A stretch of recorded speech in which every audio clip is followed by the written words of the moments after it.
ஏம்பா ஜார்ஜ், என்ன சுருட்டு பிடிச்சு உட்காந்துருக்க? நான் சுருட்டு முடிப்பேன், பீடியும் குடிப்பேன். ஏன் ஒன்ன கட்டி பிடிக்கணுமா? வேண்டாம்ப்பா, நான் புதுசா ஒரு பசுமாடு வாங்கியிருக்கேன், காளமாட்டோட சேர்க்கணும். நல்ல அமாவாசை கொண்டு வா, சேர்த்துருவோம். எனக்கு அமாவாசையும் தெரியாது, பௌர்ணமியும் தெரியாது. பொண்டாட்டி இருக்கால, அவள்கிட்ட போய் கேளு. அப்படியா சொல்ற? அவ அமாவாசை பௌர்ணமிலாம் சொல்லிடுவாளப்பா. பசுமாடு காலையை பார்த்த உடனே பயந்து ஓடிடுமே.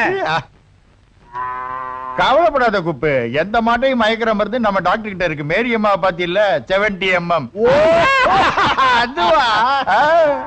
ராத்திரில டாக்டர் பக்கத்துல போய் படுத்தா மேரி எட்டி எட்டி உதைக்கும். ஒரே ஒரு இன்ஜெக்ஷன். இப்ப டாக்டருக்கும் மேரிக்கும் தினம் ஹனிமூன் தான், பாட்டு தான் போ. ஐயோ, யானை வருது, யானை வருது, காப்பாத்துங்க. ஐயோ, கத்தி எடுத்துட்டு வெட்ட வராளே. ஜார்ஜ் காப்பாத்துறா, என்ன எப்படியாவது காப்பாத்துறா. இதான் ஹனிமூனா? அது எங்களுக்கு தெரியும், நீ என்ன சொல்லு பாப்பா. ஜார்ஜ், குடும்பத்துல எங்க குடும்பத்துல ஒரு பெரிய குழப்பம் நடந்து போச்சுடா. பெரிய நான் சொல்றத கேளுடா.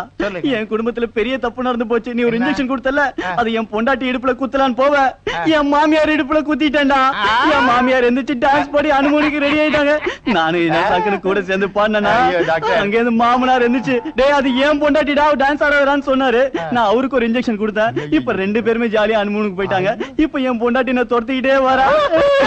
டாக்டர், எனக்கு ஒரு இன்ஜெக்ஷன் கொடுத்துருங்களா? அப்பா எதுக்கு?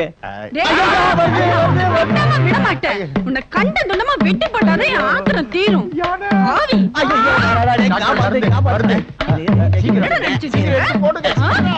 நீ எப்படியாவது சமாளி.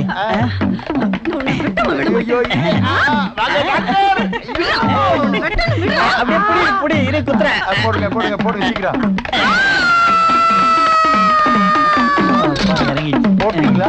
கதை மாறுது டாக்டர். கொஞ்சம் பொறுமையா, இனிமேதான் ரியாக்ஷனே தெரியும். பாரு நான் போறேன்.